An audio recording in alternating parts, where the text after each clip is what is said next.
Mais regarde-moi ces mauvaises herbes, c'est vraiment des fainéants au service d'entretien. Ça fait sale pour les clients, ils se rendent pas compte, c'est ni fait ni à faire. On se demande où vont nos impôts. On ne peut vraiment pas compter sur eux. Oh là là, on dirait que j'arrive au bon moment. En fait, c'est la nouvelle gestion des espaces publics. Respecter la réglementation, mieux traiter et le dernier niveau, c'est le niveau le plus restrictif, c'est le zéro phyto. Donc c'est à ce niveau-là que la métropole a décidé d'adhérer pour ne plus utiliser du tout de produits phytosanitaires dans la gestion de ces espaces verts et de ces espaces publics. Les produits phytosanitaires sont universellement répandus, on les retrouve dans l'eau et on les retrouve donc dans le verre d'eau qu'on boit au robinet. Parce qu'on sait que quand on utilise un phytosanitaire, il y a une partie de l'ordre de 50% qui se retrouve dans l'air.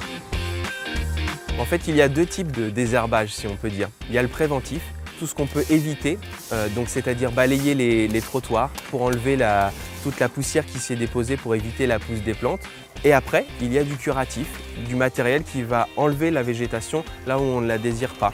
Donc on peut être à la binette, à la brosse rotative, du thermique avec une flamme qui va brûler la plante.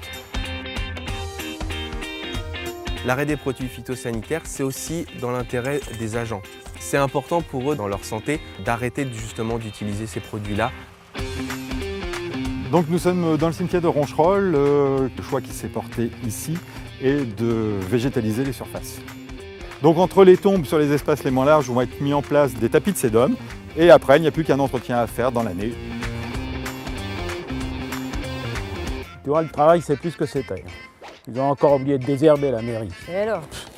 Bah arrête, c'est ce qu'elle t'a fait cette fleur. L'espace est géré naturellement par des animaux.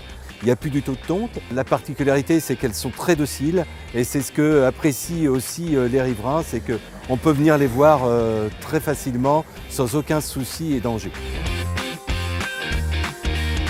C'est pas les animaux qui vont avoir le dernier mot. Non mais c'est vrai quoi.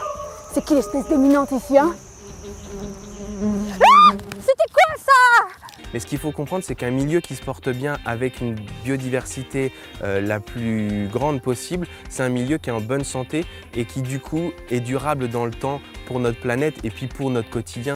Parce que nous, quand nous serons grands, ce sera à nous de récupérer la terre, tout ça, mais si on la récupère dans un mauvais état, ce sera pas cool. Maintenant, c'est à vous de vous engager à bien respecter la nature.